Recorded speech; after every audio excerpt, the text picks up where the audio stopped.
Oh, well, hey, bitch. It's Jamie. That's me here, honey. Welcome back to my channel, girl. Let's talk about Miss Erika Girardi over there in Real Housewives of Beverly Hills, honey. Let's get into it.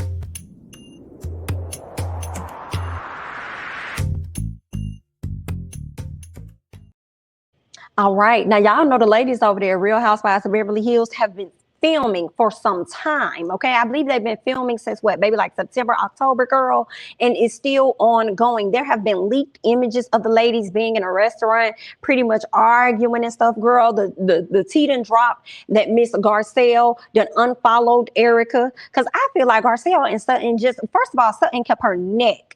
Okay, I'm sorry, kept her foot on Miss Erika's neck all last season because some things just were not adding up when it came to the lawsuits and everything, and her leaving Tom and acting like she wasn't aware and all this other stuff. Okay, because y'all know that Tom ended up getting like arrested and sued and all this other stuff. Well, I'm not sure if he got arrested. I feel like he did, but don't quote me on that part. But we know for a fact he got sued for like embezzlement and stealing the people's money, honey. Okay, he was over there stealing the victims' money. He was supposed to be over there helping people, and he over there stealing these folks' money, girl. And he an attorney over here taking money, the settlement money that they were winning for their cases. He wasn't dispersing it to them as they were expecting. Okay, he was over there doing what he wanted to do with the money and taking care of Miss Erika now. So now it resulted in him being sued and all this other stuff. Girl, it's a mess. Okay, so I would tell you, girl, if you really want to get caught up, honey, go watch Real Housewives of Beverly Hills so you can catch it up. Because my little synopsis, I promise you, it did not really help. Okay.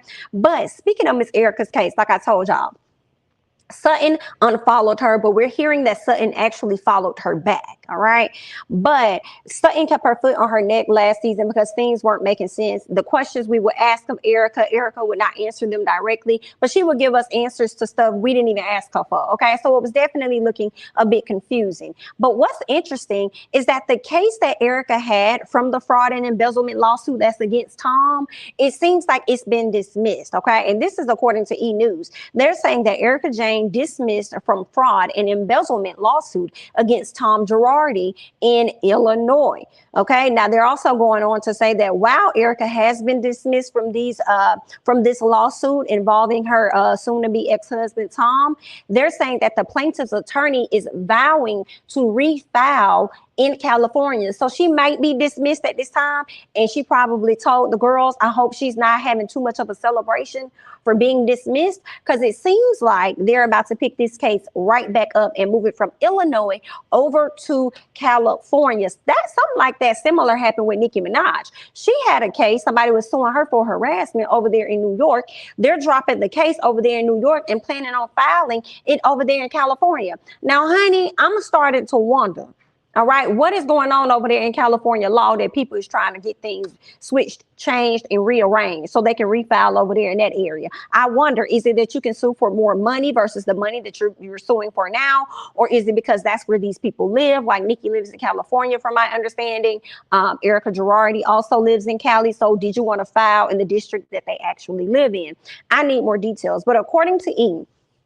They said that Erika Jayne is off the hook, at least in Illinois. Okay. Now, the Real Housewives of Beverly Hills star has been dismissed from her estranged husband Tom's embezzlement and fraud lawsuit. Okay. This took place on January 29th, but they still plan on pursuing Miss Girl over there in California. Okay. Now they're saying we have not stopped pursuing Erika Jayne, just switching courts. All right. And this is what the plaintiff, their attorney ended up saying. So he wanted to make sure it was very clear, girl. You might be able to do a few things, honey, but you won't be able to do a lot. You might be able to exhale briefly, but you won't be able to exhale very long. Okay. Because we're still on your okay, girl. So that's going to be real interesting. I cannot wait to see how this plays out on Real Housewives of Beverly Hills. From the moment she broke the news to the ladies to her finding out that, you know what, I'm off the hook, but I'm really not, because they about to refile somewhere else, girl. So I need to see the reactions of everyone. Also, I know Cherie going to be over there. So I'm kind of wondering how she,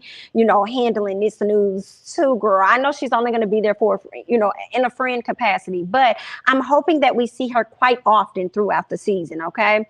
What else did we see? Okay, in another post by Jay Eldenson, which happens to be the attorney of the plaintiff, he says Erika Jayne has one strategy: throw up as much dust as possible. That can work on Real Housewives of Beverly Hills, but it doesn't work when someone is under oath in court proceeding. Yikes. So it seems like he's calling her out for the things that she says when she's in court. Y'all know she likes to avoid a lot of questions that are being asked, okay? But when you get under oath, girl, you're going to have to be honest and you're going to have to be open. They're still on her neck about this, okay? He says there is no chance that they will be letting Erika Jayne off the hook, especially given the evidence that they have found, okay? They said all money will go fully to the victims until they are made whole. So, girl, yikes, okay? Now, while Edison retains the right to refile, okay, in California, the dismissal of Erika from the federal lawsuit that triggered bankruptcies of Girardi, Keith, and Tom Girardi is extremely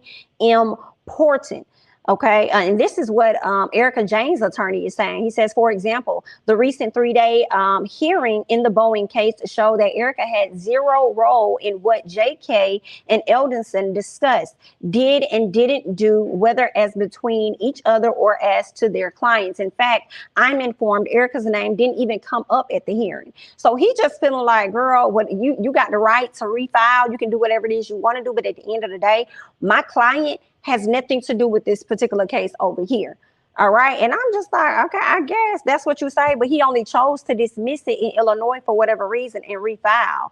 So, I mean, he said he got evidence too, girl. So what are you bringing to the table? All right. He says that I like to see Eldenson and everyone else take the high road going forward and not make accusations against Erika without evidence. Now, the man saying he got evidence, but Erika's attorney saying he don't got no evidence, honey. He says we want Eldenson to get the most complete picture of the evidence as possible and have no issue with further investigation. But the truth matters. Here, the truth is that Erika had no role in the Lion Air dealings, actions, or inactions as between the attorneys and their clients. And she never received any of the Lion Air client settlement funds, right? Because I told y'all, Tom was over there taking the money out of people's accounts, girl. The settlement monies, he was getting people settlements, but he wasn't giving the settlement money to his clients. He was taking the money. So they're believing that Erika was involved somehow, considering the fact that she was married to Tom. And in addition to that, I think 20 million went to Erika's account that came from Tom in his business. So things are getting a little sketchy. And like I said, I can't wait to see how this season is about to play out. And it looks like they still on her. So like I said, girl, you could breathe for a little bit, but you can't breathe for very much longer. Okay, girl. So yeah, that's really all that I got. I want to hear you all's thoughts and comments down below regarding this situation, honey. I thought Erika was going to be able to breathe again, but it seems like she won't be able to. But that's all I got, honey. I'm Jamie. That's me. Don't forget to like, comment, subscribe, share my videos. Follow me on Instagram and Twitter at Jamie. That's me. And I'll catch you guys in the next one. Bye-bye.